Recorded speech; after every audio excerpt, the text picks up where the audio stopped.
want to thank you for tuning into another special edition of Steel City News. I'm Luther Dupree, joined as always. I got my partner, Mike Vick, the poet laureate of Steel City Sports World, a Pittsburgh area, man. Got to check him out. If you haven't heard of him, you got to listen to his stuff. It's very powerful.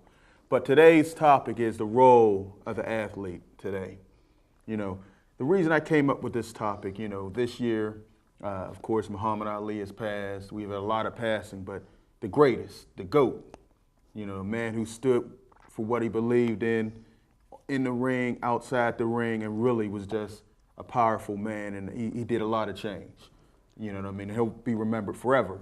Now, compare that to today's athlete. A lot of them, yes, they make more than they did back in the day, but the legendary guys, the Muhammad Alis, the Jim Browns, the Bill Russells, they stood for something. You know, the climate was bad back then, and they stood for something, didn't care about sponsors, didn't care about, you know, losing their contracts. Correct. You know, and we're starting to see maybe a little bit of that now, Mike. We need to see more, but I think it's starting now. What are your thoughts? Well, with the exuberant amount of money that athletes make now, they don't have to be as conscientious about losing a sponsor. But what I will immediately say about someone as great as Muhammad Ali is, he didn't compromise his principles. Right. It wasn't about who was going to take their endorsement. It was about him speaking up for what's right. And unfortunately, in the climate of America today, especially black athletes, we must just speak the truth here, that when they take their position and speak about unjust things, unfortunately, they get chastised about speaking about things that they deem are incorrect and wrong. And I commend myself personally, Colin Kaepernick, for his stance about addressing the negative things that he's seen and wanted to be better. And as Americans, we should all want America to be a better place. And he's getting unjust criticism, and they're putting words in his mouth about something that he did not say. He has nothing against the military. You know, he's seen some injustices in America, wanted a spotlight on it, and expects America to change. But unfortunately, you know, not all too often, people get on the bandwagon, have negative stuff to say if they don't like who's presenting what, you know, and that's what's happening now. But things are getting better because you have athletes who aren't just going to school to play football, are getting degrees and recognize that they are the role models, and they see their position as athletes. They have a unique opportunity to give of themselves and be role models and exposed to those people who admire what they do, you know? And unfortunately, I mean, but maybe that's, you know, all the unarmed black men getting killed on camera. Right. You know, it seems like every month there's 3 or 4. Now, you know, October, there was just a 66-year-old woman who got blasted away. Yeah. You know, and again, same thing, cop goes home, paid vacation, an investigation, and that story has played out years and years lately. But, you know, I think it all started out, you know, by seeing that, and when LeBron and Carmelo and Dwayne Wade, and I think we had that Chris Paul as well, when they stepped out, I think that sparked something. I mean, I know before they were wearing, you know, I Can't Breathe shirts after Eric Gardner was murdered on tape. I'm beyond calling it police brutality because these people are getting murdered. Yes. There's a difference. Yes. Brutality is what happened to Rodney King. He still was able to live. That was attempted murder. That was attempted murder. They beat, yeah, he took a beating. But this is murder. You know, people, no weapon, just getting killed. But yeah, can we run that clip? I mean, I think that's what sparked the whole thing. Tonight is a celebration of sports, celebrating our accomplishments and our victories. But in this moment of celebration, we actually start the show tonight this way. The 4 of us talking to our fellow athletes with the country watching, because we cannot ignore the realities of the current state of America. The events of the past week have put a spotlight on the injustice, distrust, and anger that plague so many of us. The system is broken. The problems are not new, The violence is not new, and the racial divide definitely is not new. But the urgency to create change is at an all-time high. We stand here tonight accepting our role in uniting communities to be the change we need to see. We stand before you as fathers, sons, husbands, brothers, uncles, and in my case, as an African-American man and the nephew of a police officer who was one of the hundreds of thousands of great officers serving this country. But Trayvon Martin, Michael Brown, Tamir Rice, Eric Gardner, Laquan McDonald, Alton Sterling, Philando Castile. This is also our reality. Generations ago, legends like Jesse Owens, Jackie Robinson, Muhammad Ali, John Carlos, and Tommy Smith, Kareem Abdul-Jabbar, Jim Brown, Billie Jean King, Arthur Ashe, and countless others. They set a model for what athletes should stand for. So we choose to follow in their footsteps. The racial profiling has to stop. The shoot-to-kill mentality has to stop. Not seeing the value of black and brown bodies has to stop. But also the retaliation has to stop. The endless gun violence in places like Chicago, Dallas, not to mention Orlando, it has to stop. Enough. Enough is enough.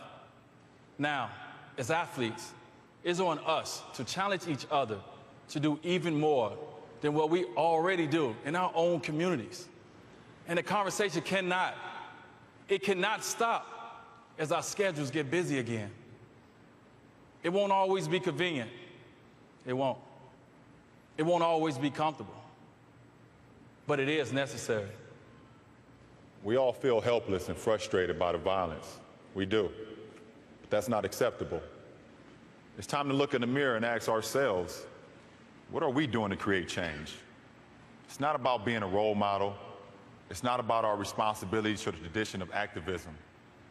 I know tonight we'll honor Muhammad Ali, the GOAT. But to do his legacy any justice, let's use this moment as a call to action for all professional athletes to educate ourselves, explore these issues, speak up, use our influence, and renounce all violence. And most importantly, go back to our communities, invest our time, our resources, help rebuild them, help strengthen them, help change them. We all have to do better.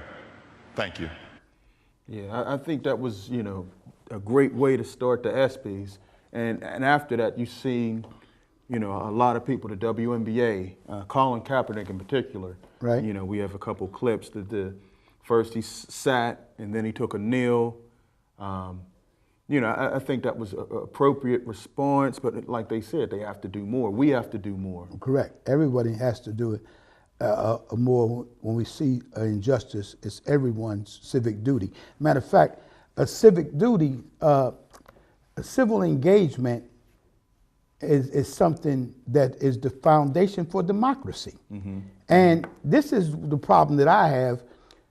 If when you have these, such as Colin Kaepernick, we use as, again as an example, he spoke out against something that was wrong, and they want to ostracize him and condemn him for just speaking up what he seen was unfair. But we're talking about the black athlete really has to be careful to embrace him and support him, because if you don't, the powers that be will ostracize him. He'll be wound up playing in the CFL someplace, like it did. Right. Mark Monroe. Correct. Formerly Chris Jackson. Right. Who was a Muslim who didn't stand for the national anthem, and he definitely had skills enough to be in the NBA. Yeah. And now he's out. So if you don't band together and speak about issues that are prevalent in your community, and you have a right to, and you don't engage in things in a certain way, you will be ostracized and taken to task for it. Because America has a way of being heavy-handed when it comes to us. Let's put it that way. Yeah. I mean, that's why you have to respect, as we show some of Colin. He recently starting again. You know, he took a knee. He's willing to stand and take all the hits, the death threats that, you know, people, Yeah. you know, all the names that he's been called, but he's standing up for what's right. And the thing is, people were more upset about him taking a knee than all these people you see getting blown away. No gun, nothing. Well, so I mean, that's what you know. You know, that's I what you got smile, to think about. But not just this. Here's a man who, during the national anthem, he refused to stand. But you had people, in instance, during the Vietnam War who were burning the flag. You know, desecrating the flag. And that was acceptable because that wasn't a black man doing that, per se. And I don't like to always come on office with a matter of black and white, but it's very easy to see the double standard when it comes to us. And we could even go, and this is not a sports statement, this is a real statement, just with Donald Trump. Now, ironically enough, we're on the precipice of our first African-American black president term being in. But let's take for imagining that he was running to be president right now. And the language that Donald Trump is using, you think that Barack Obama could say that? He would not have a chance at being. So there's a double standard of the behavior and issues that, quote unquote, we can bring up. Right. You know, but it should not be that way because as an American citizen, you have to recognize this is the foundation for democracy. Exactly. You know? Exactly. But anyway, you know, but I am so happy to see that athletes are using their voice and their time, money, and resources And you see to make a throughout, change. yeah, and you see throughout as we have some clips, you know, after he started kneeling, you've seen it throughout, you know, choirs and different youth groups, and that happened here. There was a big incident here. Woodland Hills, one of the Steel City mentees, is on that team. Okay. And some of their players kneeled, and they were out in Bethel Park, and you know, they felt it. Oh, yeah. You know, the cops had to be called because of the threats of violence and a couple abusive language, racially abusive language. So we have to understand, man, the sports, these guys are going to have to step up and continue to make these issues known. Very important for them to, you know, not let these issues die down like so many others. You know, it has to stay in the forefront. You know, when you constantly, every week, you're seeing someone getting blown away and no consequences. And that initial clip we saw the four brothers standing up and apologize to ESPYs, and one of them was Dwayne Wade. Shortly after that, his cousin got killed. But I'm so happy that his heart was about making a change prior to his cousin being killed.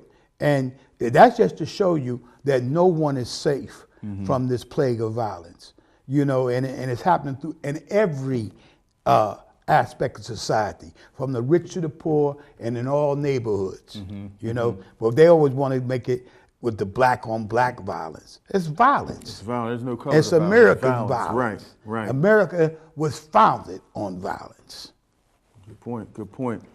Also, now, you know, since he started, other athletes have had things to say. One guy in particular, Michael Bennett, him and his brother, you know, some of the most vocal guys as far as issues. And his brother is on the Patriots. And you see him during the national anthem, he has his right fist raised up. Right. You know what I mean? I don't know how that's going over with Bill Belichick, but, you know, I respect him for doing it. Michael Bennett's going to do what he does. Well, Robert Kraft is having a fit, I'm going to tell you that right now. And if both of those young men weren't such exceptional players, they would be getting backlash. Right. If you look, he's on the Seahawks, and one of the pillars of the defense. Right. Brothers on the Patriots. But their ability of playing football, they respect more than their opinion about doing what's right. I can't condemn Bill Belichick or Robert Kraft. But where's their voice? Right. Where's their voice? So if you ain't speaking, if you ain't part of the solution, you're part of the problem. Exactly. That's how I look at it. But I do want to, Michael Bennett had some interesting things to say, as he always does. Can we run his clips? Every day, but I think the Black Lives Matter things is more about, you know, a social injustice, not so much the injustice of people killing within the community. It's about, the social injustice of people that's supposed to protect them and building a community through black community, not just black people too, because you see a lot of people in the Black Lives Matter organization that are white, Spanish, they're all dealing with the same type of hardships that's going on around the world. And I think sometimes people don't take the time to look into what things really believe or what's going on in the world. And I think that, when you say something in the position that he's in, I think sometimes people take it and run with it. And I think there's a lot of murders in a lot of communities, but a lot of times it deals with the segregation within the communities around the world. You look around, there's a white neighborhood, a black neighborhood, a Spanish neighborhood. Instead of just calling them all American neighborhoods or American communities, I think a lot of times people just get intertwined with different people and they don't understand about what's going on in the world. And I think, Black Lives Matter a lot, and I agree with the Black Lives Matter movement. And I think a lot of times people just don't understand the movement or the things that's going on, and it's all about education and things like that too. Did you guys have a conversation about it? Well, we had a conversation about it. His opinion is different from mine. My opinion is, I believe in the things that people are trying to do. I mean, these things go all the way back to 1955 to Emmett Till. You got to think about it. The last hanging in America was in the 60s. So, there's a lot of social injustice that's been going on for a while. One of my favorite people that I read about all the time is Dick Gregory. I go back checking out his books. You see what's going on within the community and the world. I think a lot of times now people are starting to see people for who they are, not just their color. And there's still a small amount of people that want people to see people for their color and not the characters that they have or the person that they come with or the person who they are and how they were raised. People are too much worried about if he's Spanish or if he's black or if he's Chinese and not just talking to him and seeing that we all are just people at the end of the day. Anything else? Thanks, Mike. Thank you, Michael. Thanks, Mike. Yeah, well, Michael Bennett, kind of tempered thoughts, Mike. Well, one thing that really stuck out and hit my craw was the fact that people get upset when they hear Black Lives Matter. We're upset that we have to even mention that Black Lives Matter. Exactly. You see what I'm saying? Exactly. Because simple fact, if they say all lives matter, if all lives matter, we wouldn't be shot down unjustly so often like we've been, like we've been. We had to come up with that slogan, Black Lives Matter, to address the Black lives evidently don't matter because so often throughout this country, they're getting unjustly killed for nothing. And then because of, and what I would like to say is this. This is not anything new. This has been happening for years. However, because of social media, to be able to post it instantly, because of the technology, you're able to see these things. There's nothing new about the unjust things that have been going on in America. Now, what I would hope that I see in America transform, that for all Americans, that the issues and problems that we have here in America, we need to fix these issues, our issues in America, from homelessness, unemployment, bad schools.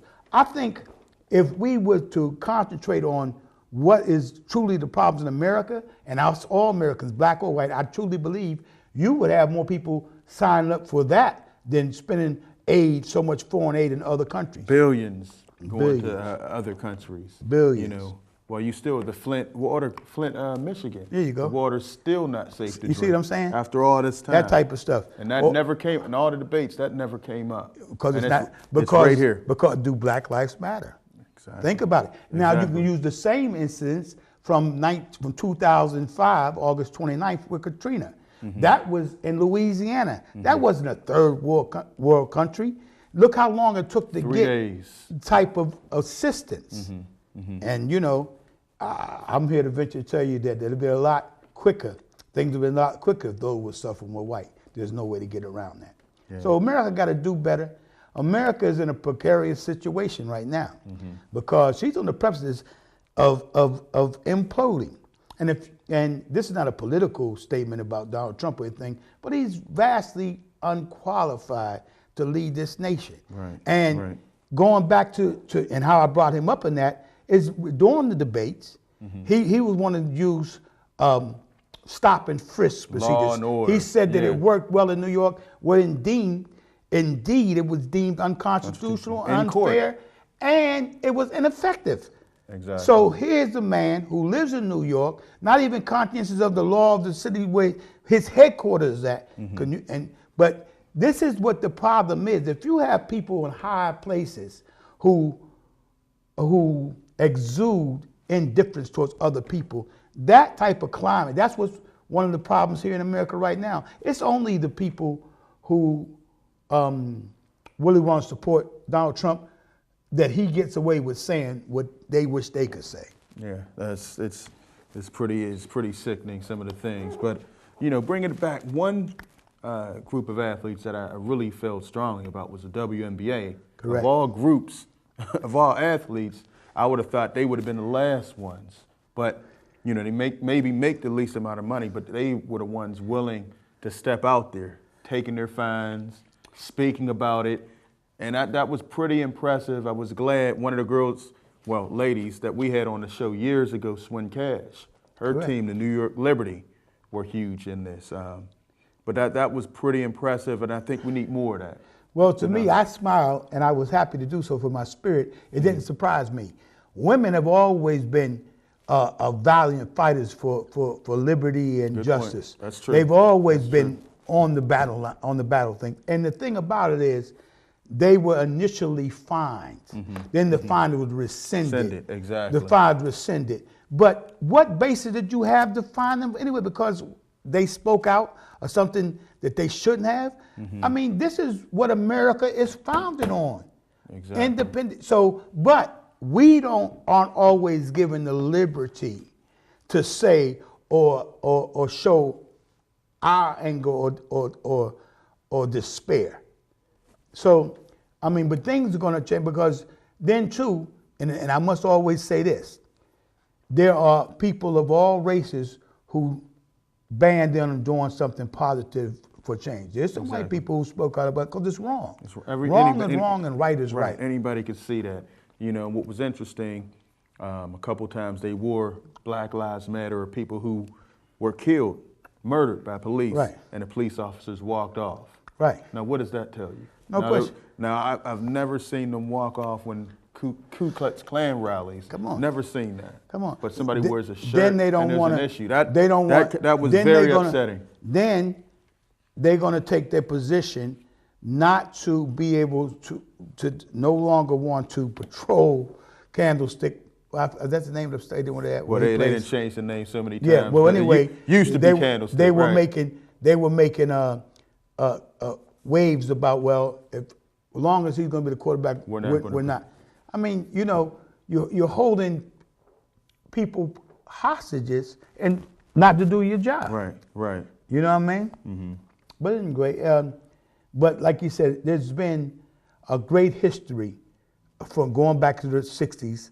Players such as Bill Russell, Kareem Abdul-Jabbar, yeah. Muhammad Ali being the first. You know what I'm saying? This whole country is totally different because of the stance that Muhammad Ali made. Never be another. I'm still waiting for people to follow that lead. But I think, maybe now we're in that movement, initial stages. But I do want to show that clip with the WNBA. Powerful, powerful women. On Thursday morning, the WNBA fined 3 teams and their players for wearing shirts honoring victims of recent police shootings, shirts that the league claimed violated the uniform code.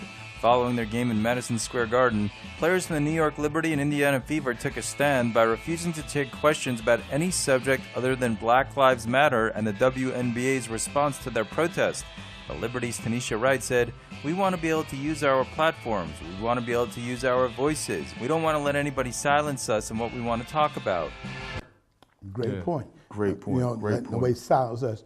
But the New York Liberty, I happen to have been blessed to have lived in New York a long time, and if we're talking about murders by the police, they have a long-standing tradition of killing innocent people in New York. Had a lady named Eleanor Bumpus. She had a mental problem. They came, 6 police officers came. They got shields. She had a knife. They brandished a knife. You couldn't disarm this lady. They shot her down in her house. Had a guy named Michael Stewart. They shot. I mean, it's just many incidents of, and matter of fact, myself personally, I witnessed, at that particular time, I was going to John Jay College of Criminal Justice to be a police officer before I was going to go into law. And I was 125th Street, and I seen personally an elderly black couple get beat unmercifully by the police. And I almost got hurt that night because I just couldn't You had to intervene. see it. Right. Yeah, and my girl, she's like, Mike, please. She just started crying hysterically, but it was wrong. And thankfully, I didn't get hurt because these were young officers, and there were two on patrol. And it was 125th Street, which used to be Harlem. It's not even Harlem anymore. Right. So some other police officers came, and they de-escalated that situation. And I'm just thankful I didn't get my head. But I've seen so many unjust things. But in the same token, I've also seen good police officers. So we can't paint the whole police department with a broad brush. However, there's far too many incidents, and there are too many situations where police officers know of negative behavior and cover within it up. and they're not.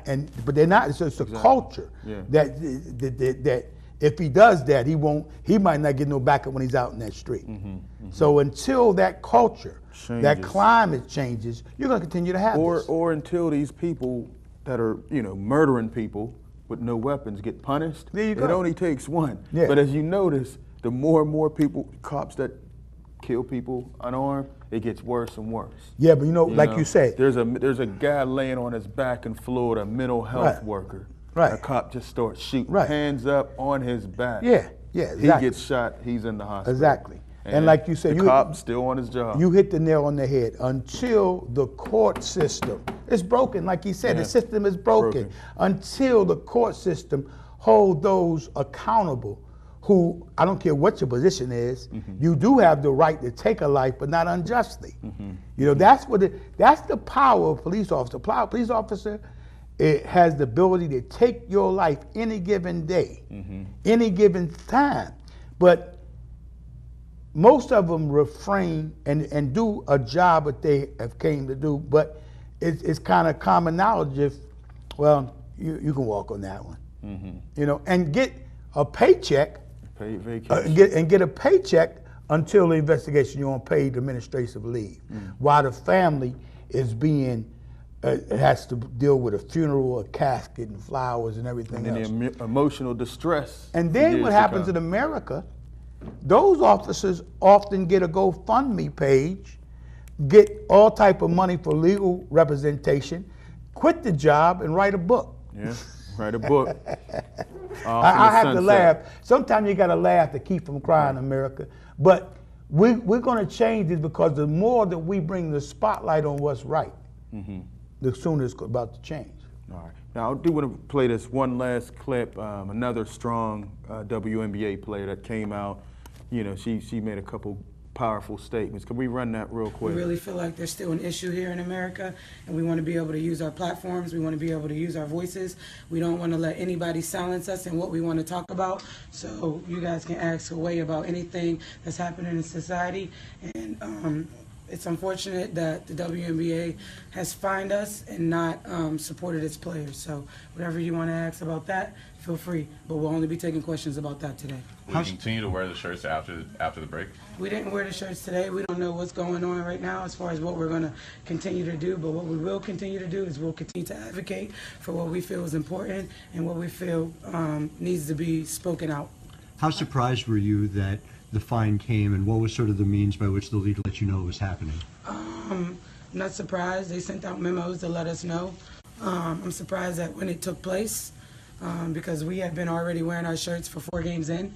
So to me, it looks like they just decided that they're just going to do it just because. If you're going to do something, stand strong on it, stand firm on it, do it from the beginning, and that's it. An official from the league was here talking to you guys after the game last week. What was the conversation like at that time? And has the league changed the way it's responded to your efforts to highlight these issues? Not sure where you got that information, but we didn't speak to any officials from the league. What message were you hoping to send by wearing the shirts? same message that we sent the first time. We feel like America has a problem with the police brutality that's going on with black lives around here, and we want to just use our voices and use our platforms to advocate for that. Just because someone says Black Lives Matter doesn't mean that other lives doesn't matter. People put this imaginary Black lives only matter whenever people say Black Lives Matter. What we're saying is Black Lives Matter too, period. What do you think it says that the league made? All right. Yeah, I mean, she broke it down. Very and simple. Everything we Very said. simple. Now we'll see if the NBA players follow suit. Their league is starting up soon, but I think the direction things are being brought to the forefront. We just got to keep it there, and we have to work on punishment fitting the crime. I mean, these are just out and outright murders that are going on. Now, while I commend LeBron James for his initial stance, and when he was with the young group of guys with this, but from my understanding, and you know, we all apt to change, and maybe he'll sleep on it because Lord knows he gets enough money, and he's in a predicament. He's in a position that he can change stuff when nobody take any endorsements from him. Right. He doesn't have to worry about that, you know. But I do believe that during this particular upcoming season, you won't see him take a knee. He already said he wouldn't. Okay, but but you know what? You bring that up, and one of the main guys I've been on for years, Michael Jordan. He even spoke up. Of course, he was 50-50. It's Jordan, but at least he said something. He was upset with the way things are going. Gave $1 million to the police force, and also $1 million to the NAA Legal Defense Fund. I think the money could have been going elsewhere, but at least you see if Michael Jordan, after 25, 30 years in the spotlight, finally said something, the movement is going that way. So maybe things will begin to change, but it's too late. We can't keep waiting for change. What I will say about Michael Jordan is, Republicans buy shoes too? Not just that. You know, we that's very well versed in us, and you know that has formulated my opinion, which will never change. Even though we're not here to condemn anyone, because change is constant, and people have the right to change. You've got to grow. But Michael Jordan is already a billionaire or a millionaire, or close to being a billionaire. If he's not, he's a billionaire. Okay, You're right. But now, and he's been brought to task and to the carpet about not supporting black issues. And so now he has been donating some of his money. But money is not, this is what we have to recognize as a nation.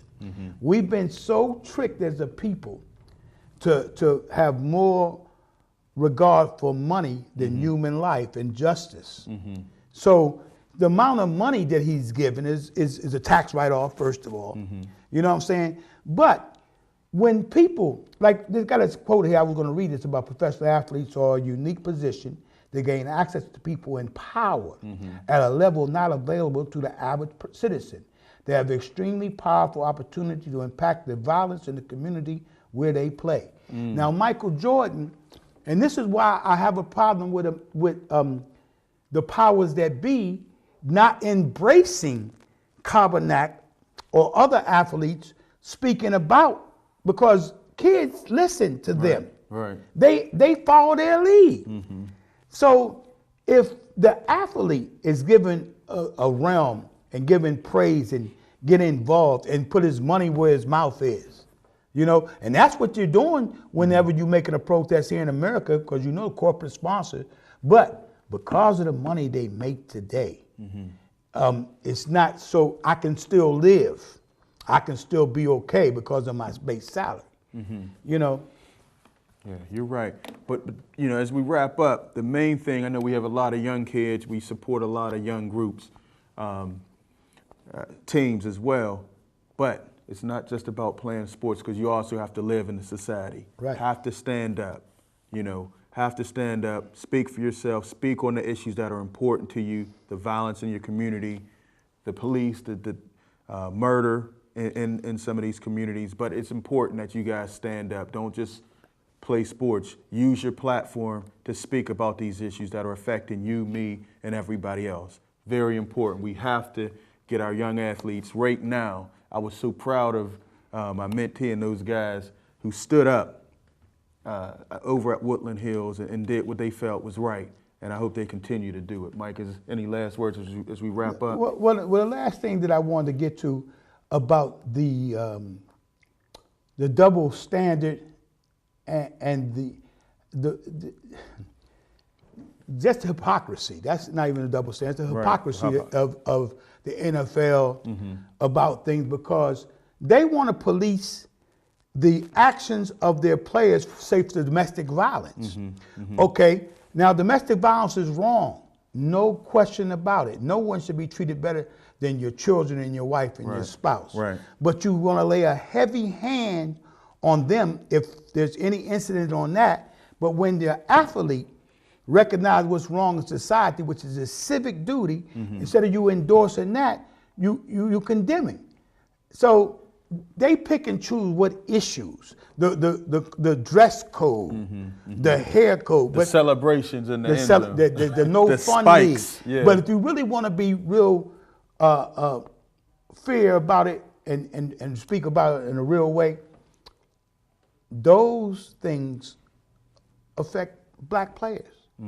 I mean, who celebrates our creativity has a lot to do with our expressing ourselves. It's part of our expression. Exactly. You know, if they were ever smart as to let them know when they first started telling them about different type of stuff, this type of culture stuff was giving me the creativity I get where I can come behind my back, between my legs and double pump twice and then throw it down. Now you can't understand that because you can't fly like that.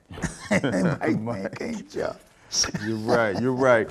Hey, but that's our show. For all the athletes, standing up, doing what you need to do, keep doing it.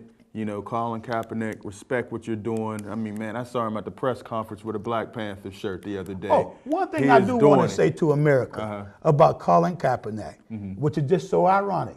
How many of y'all really recognize he's not black, he's biracial?